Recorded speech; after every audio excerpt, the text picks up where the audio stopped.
You're listening to Unmuted Love. Hi there, I'm C. Ushelman, and with 35 years as a marriage and family therapist and 25 years as a parent of 2 children I brought home from the foster care system, I want to welcome you here to Unmuted Love Podcast, the one place where nothing is off limits to say out loud about parenting children from difficult beginnings. Stop for a minute, stop and breathe for a minute. Long it over your head, try to listen instead, won't you?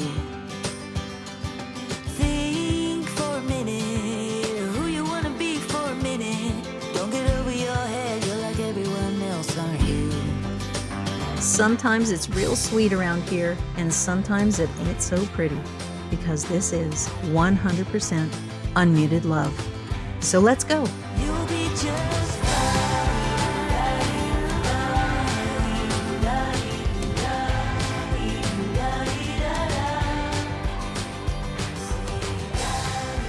Hey parents, this is C. Get the help you need to end destructive and chaotic behavior in your home while parenting children from difficult beginnings. I know you need help, and the Love Plus parenting model actually works. I'm inviting you to work with me personally for 6 months in my virtual therapeutic parent program, and I guarantee you results, or 100% of your investment back. How is that for a blue ribbon deal? I'm looking forward to working with you. See you on the inside. Hello, everyone. Welcome to Unmuted Love.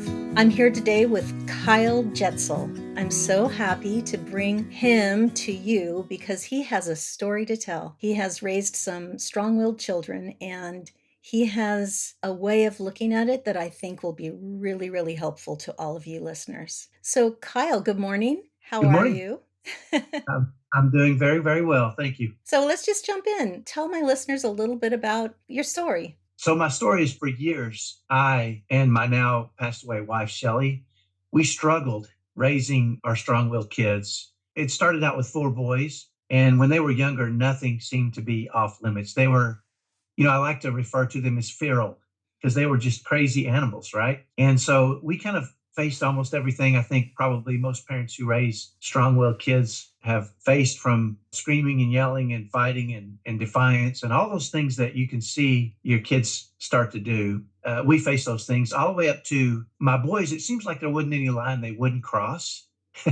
And so even physical confrontation, on occasions, my boys would try those things with my wife initially. And as we struggled and the stress in our house was overwhelming, there was really no expense we wouldn't take on. We tried everything from specialists to therapies to all these different things, reading every book we could find. And when none of that really helped us solve our at-home challenges, we kind of made it our business to better understand how we could parent them through a spirit of love. We didn't want to break their spirit because we knew if they were spirited and strong-willed and powerful kids, we wanted them to grow into those kind of adults. But they needed certain guidance, and we knew we needed to basically give them some rails to follow so that they could have that same spirit and courage and strong will once they became adults. So, as we started to do that, we kind of made it our business to better understand how to do that and parent them in a spirit of love. And through some of the secrets we developed and we learned, we actually dramatically lowered stress. My wife kind of got her joy back. She was with them all day at home and I was off at work. And she got her joy back, and we really created a framework for how to do that together. We really transformed our family back into a family that understood our kids, but we loved them through the challenges that they presented, and really were able to guide them and teach them in a way that allowed them to become wonderful, productive, loving, kind adults. So, and we like to claim now we have a top 1% happy family. And a lot of people have asked me, how do you quantify that? And they believe it and I believe it. And so that's it. That's why we say that. Well, I love that. And this show is called Unmuted Love because my parenting program is called the Love Matters Parenting Society. So, when I heard your approach, I thought, well, I've got to talk to this guy. What's his secret? And you even said it. We have some secrets to how we did it. So I'm here to see if I can't wrestle the secrets out of you. Well, I appreciate that. And I think everybody that says they have secrets, it's really not a secret. It's just a matter of applying some principles into our lives, right? That we find work. One of the things we discovered was, with 4 boys with 4 different personalities, they had different ways of doing things. And so you can't really take a one size fits all with our kids, right? And anybody that gives you a book and says, do this and it'll work, you kind of have to start going, I don't really know about that, because I mean, I have type A aggressive boys. I have passive aggressive sons. I have some that are driven by ambition, others that are driven by fear, right? I mean, there's all kinds of different things going on. And what we discovered is that we kind of had to create strategies for each of the challenges our kids presented independently of each other. And one of the most powerful things we learned is my wife and I decided that we should only be surprised by a challenge once. I mean, if your son does something that makes you frustrated or angry or discouraged or agitated or whatever, or your daughter does, that should trigger something in you to say, you know what, if they do that again, I'm going to have a plan. Mm-hmm. And really, to create a plan, we came up with something we called the COST framework. And the COST is COST. And the C stands for challenge. What is the challenge? We would write out the challenge in its entirety. Maybe one of our sons would scream in church every time he didn't get his way, whatever the case may be. It could be anything, right? We said, what is the challenge? What does it cause? How does it make us feel? And we would really build out that C under the challenge. And then the O in COST is, what is our long-term objective? What do we want to have be the result, right? Long-term, what is our objective for facing this challenge in a spirit of love? The S is simply strategy. What are we going to call this? And the T is tactics. And the tactics are, what are the steps we're going to take every time this happens moving forward? The first step we discovered over a period of time, the first step should always be in our tactics, how am I going to do this in a spirit of love? It's easy to scream and yell and get angry or frustrated or react emotionally. But when you have a plan and it starts with, how am I going to approach this in a spirit of love? It changes you as a parent. And kids don't respond to discipline. My belief is kids don't respond to discipline just because it's discipline, but kids do respond to discipline done in a spirit of love. If they know that you love them, it feels different to them and it feels different to you. So every strategy we created always started out, the first tactic was always, how can I do this in a spirit of love? And that really became a linchpin of everything we decided to do. But again, next time you face a challenge with one of your kids, no matter what it is, if it frustrates you or angers you or makes you discouraged or, just makes you not feel good and not like your kid, that should trigger something in you to say, okay, I'm going to fill out I'm going to discover what the challenge is. What do I want long-term as the objective? I'm going to name my strategy, and then I'm going to create a series of steps I'm going to follow every time. And this gives our kids consistency. And what they start to do is they start to understand, okay, if I do X, then Y happens every time. And kids will make adjustments, right? And we have to make adjustments too as parents. But this gives them consistency, and it gives them love in their hardest moments, right? When they're at their worst, I believe, is when we need to be at our best as parents. And this allows us to do that by putting ourselves in that state of love. That's one of the secrets. Well, I love that. So I'm not sure I fully understood the strategy, the S in cost. So strategy, just a name or a kind of actual strategy? The strategy should be the name of the strategy. And the reason we say that, and we don't really typically name the strategy until after we create the tactics. And here's why. In the heat of the moment, it's hard to remember this stuff. Right? When you start getting agitated and your blood pressure goes up or you're exhausted. So what we would do is we would create a series of tactics, and then we would go name the strategy something silly. Because what that does is we can remember something weird or unique or different or silly. And that naming that strategy will help us recall that strategy in those moments. For instance, in our family, we have a whole book of strategies. I've got a 3-ring binder full of strategies. Now, that sounds like a lot, but I use this formula for everything: how to love my wife, how to love the world. Anytime I feel distressed, I think, okay, I should probably it should only happen once, right? And so the strategy name is just a way for you to be able to take that heightened moment and go, wait a minute, what's the name of my strategy? Oh, it's the scream in church strategy, right? And so now what's the steps? And you can recall those things easier, because that's when it's really hard. When things get escalated and when things go horribly sideways, it's so easy for us as parents to fall back into old patterns that are ineffective and that don't give our kids consistency and love. That's the reason we have a strategy name that's very unique, different, funny, weird, whatever you want to call it. So hopefully that explains. No, yeah, totally. Yeah, that makes sense to me. And that's one of the things I hear often from the parents I work with is like, I know what I'm supposed to do, but in the moment, I just yell. Yeah, there's a secret, by the way, to that too. Oh, there's a secret. Okay, listen up. parents. There are secrets here. I'm very excited to hear. Aren't you? Yeah, this is the secret because that was something that was happening to my wife and I.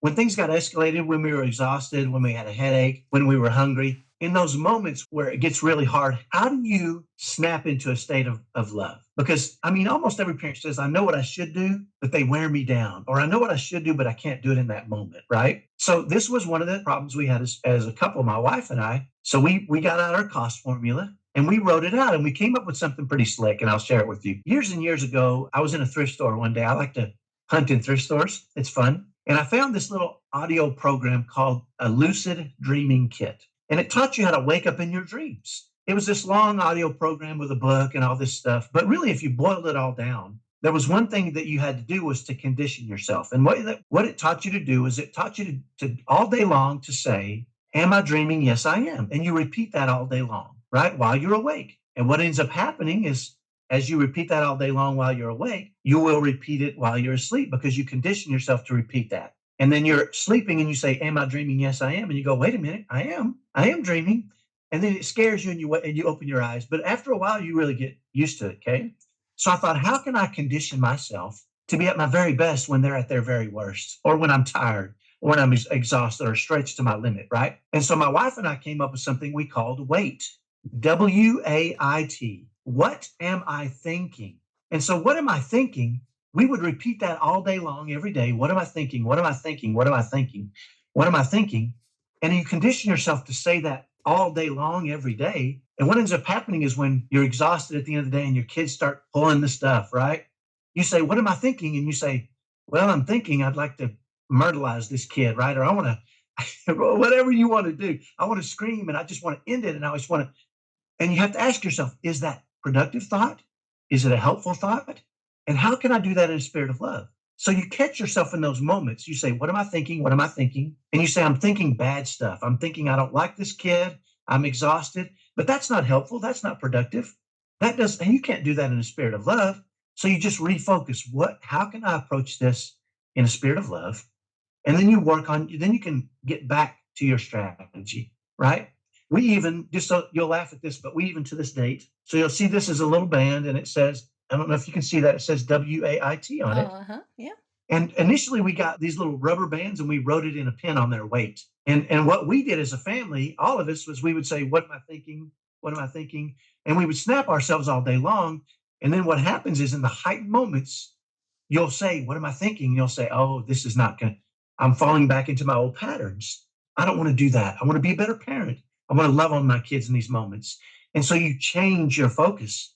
It allows you to settle yourself in those heightened moments. And so it's a really simple strategy. But if you say that all day long, and I challenge those of you that are listening, what am I thinking? What am I thinking?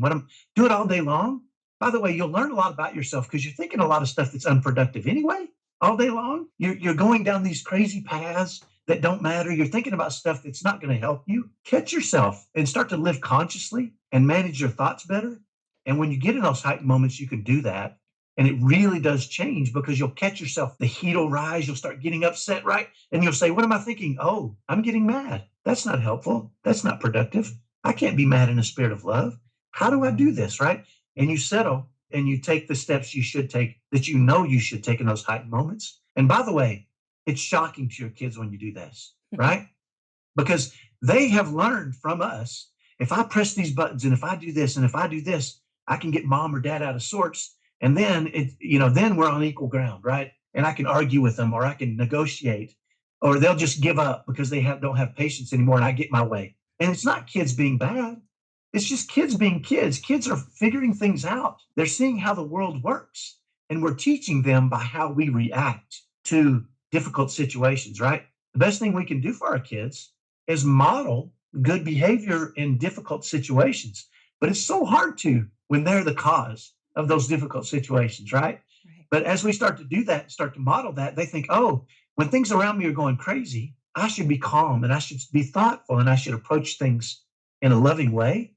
And they start to take that with them out into the world. And it's really a beautiful thing to watch that if we're able to model that for them when they're younger. Kyle, you're kind of blowing my mind a little bit because, of course, in my program, I talk about this same stuff differently, but the same.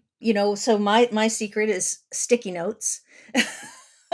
with a mantra on it, right? Remember you love them, stop, take a breath, wait, Right. whatever it is, whatever your mantra is. And then you say that over and over and over so that when you finally get to that place, you go, okay, stop, drop my agenda, breathe. Yeah, you're blowing my mind. So let me back up a little bit and ask a little more about, first of all, how'd you get these wild childs? I grew up in inner city Dallas in a rough neighborhood, and I am a type A, as you can probably tell, type A aggressive personality, Mm. which when you grow up looking like me in the neighborhood I grew up in, I stuck my nose into everything and I learned to be tough and a fighter. Growing up where I grew up, if you weren't tough, if you didn't use violence or the threat of violence, you got abused where I grew up. And so I became this, in my own mind, this little white superhero running around. Just I was tough and I was hard and I was mean, right? Because I kind of had to be growing up. And when I met my wife was the polar opposite of me. She was feminine and beautiful and loving. And I was so attracted to that because she just had everything that I didn't. And I could see she glowed with love and beauty. And I remember the first couple of years, we didn't have kids the first couple of years, and I would do things, and started giving me a list of things I needed to break habits of. She said, "Here are your white trash rules." She gave me these rules, okay, because she knew where I grew up and she knew who I was at my core, and she started working on me to help me to learn to love more and to be kinder and to not run the world through violence and the threat of violence, right? And so she started to mold me. But when our kids came along, they had a lot of me in them. They were aggressive and they were argumentative and they were fiery, right? And to her, that was this, oh my gosh, what the heck is going on here? She was so one side, beautiful, feminine, loving, kind. She didn't have an angry bone in her body. And when they started presenting that stuff, I wanted to be her savior, right? I wanted to protect her from those crazy knucklehead kids. And I would come home and use fear and threat and shame and guilt to manage my boys. Well, eventually I started to realize as they got bigger, I realized they were going to become men. And what they were learning from me was not really what we wanted to pass on. And I remember I had a real hard experience one Saturday morning. Our home blew up one Saturday morning. Four boys, they started arguing and fighting, and it was crazy. And my wife and I couldn't get them settled. It was just, those of you that are raising strong-willed kids know what this can be like, right? And it can ruin a whole week. It can ruin a day. It can ruin a week. It can just cause so much, the stress was overwhelming. And I remember we finally got everything settled, and my wife and I got into an argument. And normally I treated her like an angel because she was, but I was so upset and frustrated that I was fiery with her, and she was not having it. She was fiery back. I remember this argument it was a long time coming, but she wasn't happy with the way I was doing things. And I thought she should be more stern and right. It was, how parents are. You need to love them more. You need to give them more discipline. It's the oldest thing in the book, right? And this argument kept going on. And I realized I was getting more and more heated. And I thought, this isn't going anywhere. I remember walking out on my front porch and I had my keys in my pocket. And I thought, this is not what I signed up for. This is not the life I signed up for. I'm leaving. And I was ready to get in my car and leave forever. And I had a memory of a lesson my dad had taught me when I was probably 11 or 12 years old, pop into my mind. And I was playing in a baseball game and we were winning and the game was almost over and somebody hit the ball to me and I made an error and the other team ended up winning and it was all my fault.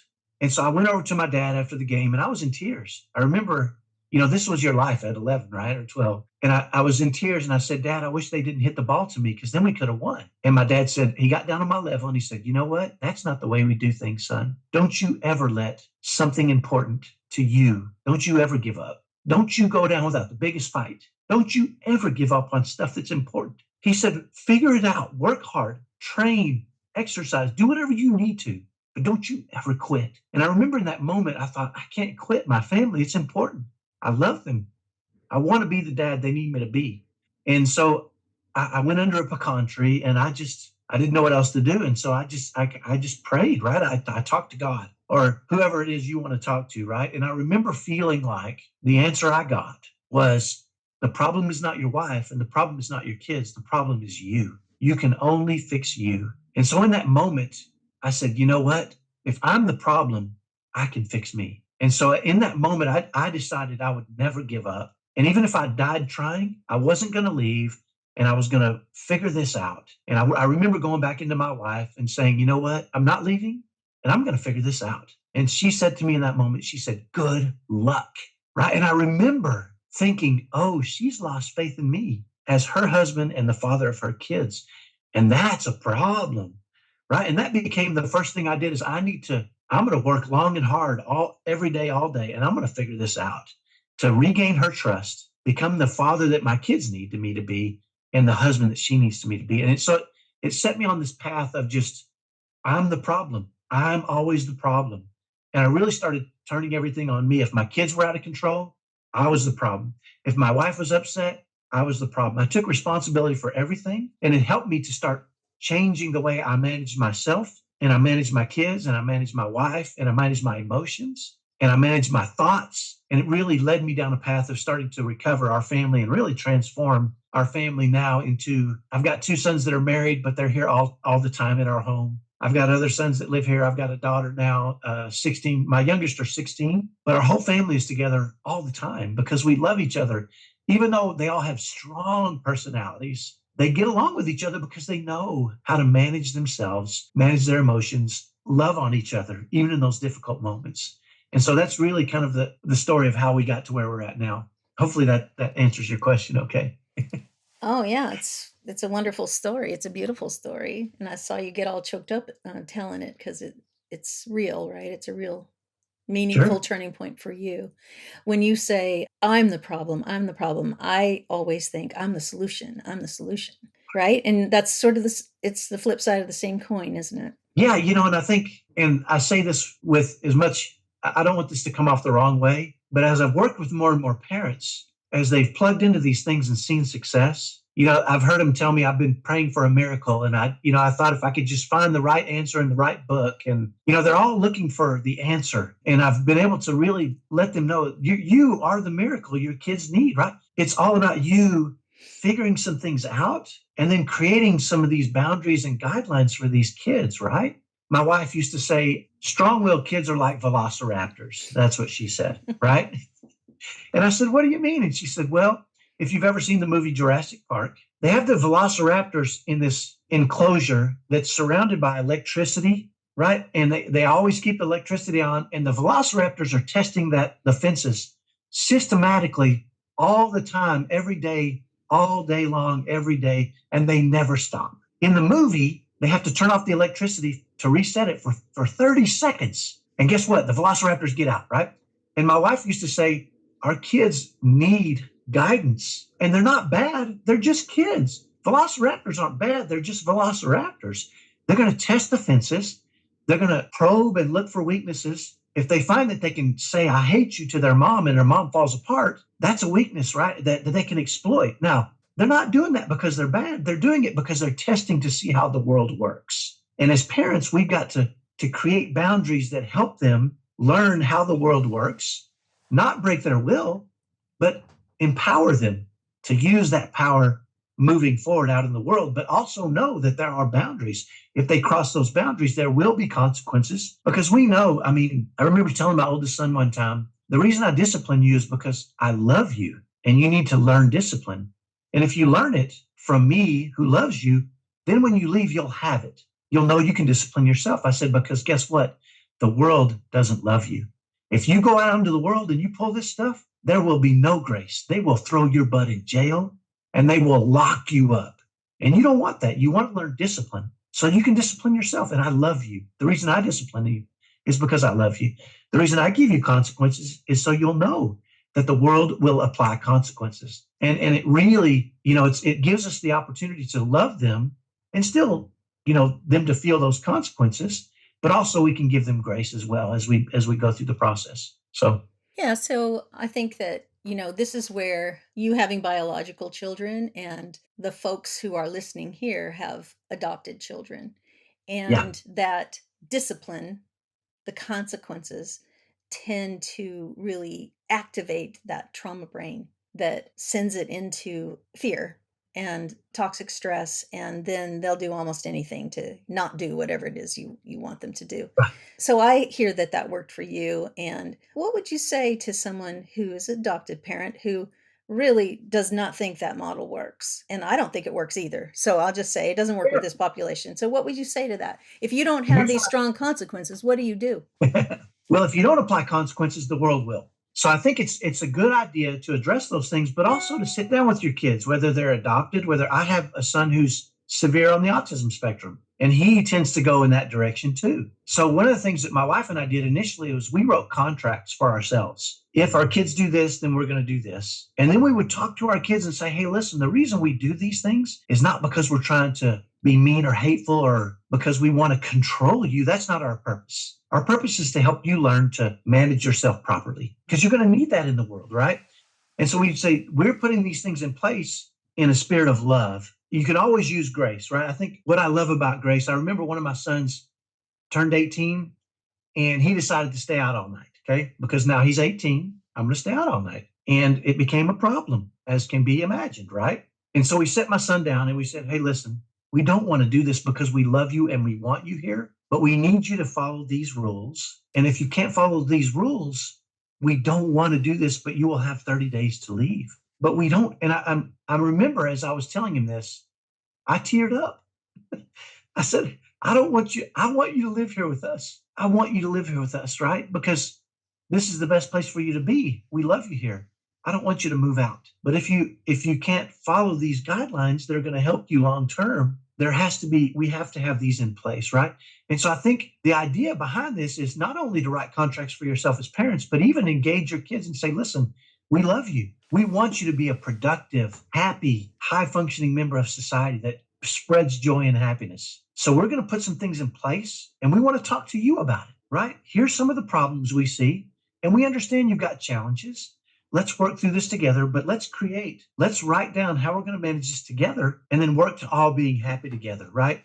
I remember one time I thought my kids had very clear parameters. And my brother one time said to me, boy, you're really controlling their lives, aren't you? Right? Is what he said to me. And so I went to one of my sons, my oldest at the time, I think he was 17. And I said, do you feel like I'm controlling your life with all these guidelines? And he says, no. He says, I feel like you trust me. And as long as I don't break your trust, you let me do anything I want to, right? As long as it's legal, moral, ethical, and nobody gets hurt too bad, those are my rules, right? Then I want you to do it. And I'm going to promote fun. I'm going to promote activity. I'm going to promote going to friends' houses. I'm going to promote this and that, as long as it's legal, moral, ethical, and nobody gets hurt too bad. But there are guidelines. And he said, I feel like I have more freedom than most of my friends because their parents don't trust them and they're always trying to wrangle them, right? And so I think the key is to kind of create those guidelines, share those with your kids, even at a young age, and if you're not screaming and yelling and angry, and if you're talking quietly and calmly to a child and you're saying, listen, the reason we have to do this is because I love you and I want you to learn discipline for yourself, then consequences don't have to stimulate that fear, right? Right. And so I think that might be where we agree and come together in that case. Yeah, I think so too. I mean, Yeah. I would say boundaries and limits and natural consequences then, right, that come from that. Yeah, Sure. I hear what you're Absolutely. saying, yeah. So, Kyle, we're gonna run out of time before you tell me your entire life story. So tell me what you're doing today with all this learning that you got. Are you, giving this away for free? I do give away a lot of stuff for free, but I have an online course that parents can take, and I do one-on-one coaching for parents as well. Great. How So do they those get a hold of you? If they wanna talk to you, how they get a hold of you? KyleJetsel.com is, yeah, pretty easy. You can go there and you can find my email and my contact information. And I'm rebuilding my course. I think you're probably the same way. As you learn new things and as you learn from families you're working with, it always feels like something that's evergreen is not good enough. And so I just recommitted to rebuilding my course recently, and I'm in the process of doing that now and including more helpful information for families. So yeah, that's what I am doing, and that's how they can get in touch with me. So Well, that's awesome. I'm gonna spell it. It's KYLEJETSEL. It's also in the show notes. That's.com. If you want perfect. to get a hold of the wisdom of Kyle, because I think there is a real need for the kind of spiritual approach that you have. I don't think that's everywhere. I think it's somewhere, but it's not everywhere. And I think it's a pathway that appeals to a lot of people. And I think I like what you've had to say, and it fits completely with Love Matters Parenting Society. So I had a feeling when I came across you, I'm like, I just need to talk to this guy. I'm so glad you did. I'm so glad you did. Yeah. So thank you so much for spending an hour with me almost and for sharing your wisdom. So now we have a couple more acronyms in our world. We have cost and weight, and they're beautiful and they fit perfectly in Love Matters Parenting. So, yay. I won't steal them, I promise. I have my own version. Good. But Whatever works. I'm a true believer in whatever works for you mhm. because we're all unique. We're all different. We all have, right? So Sure. whatever is going to work. Sure. Yeah. Yeah. So I'm sad that you lost your wife, and I'm sure that was heartbreaking for you. And you are carrying on in her memory, I'm sure. And I heard Absolutely. you talk a lot about her, so I know she's a big part of what you do today. So thank you so much for joining us on Unmuted Love. And I wish you the very best in your life. And I know you're going to get it. Thank you so much. I'm grateful you invited me. Stop for a minute. Stop and breathe for a minute. Don't get over your head. Try to listen instead, won't you? Think for a minute. Who you want to be for a minute. Don't get over your head. You're like everyone else, aren't you? You could gain from being a bit nicer. Know when to talk and when to shut your mouth. The Unmuted Love podcast is hosted by me, C. Eshelman, attachment and trauma specialist at the Attach Place in Sacramento, California. Our podcast producer is the amazing Saya Clark, and our theme song is Nicer by Houses on the Hill, licensed through Epidemic Sound. Thank you for being such loyal listeners here on Unmuted Love. I'll see you all next week. You'll be just fine.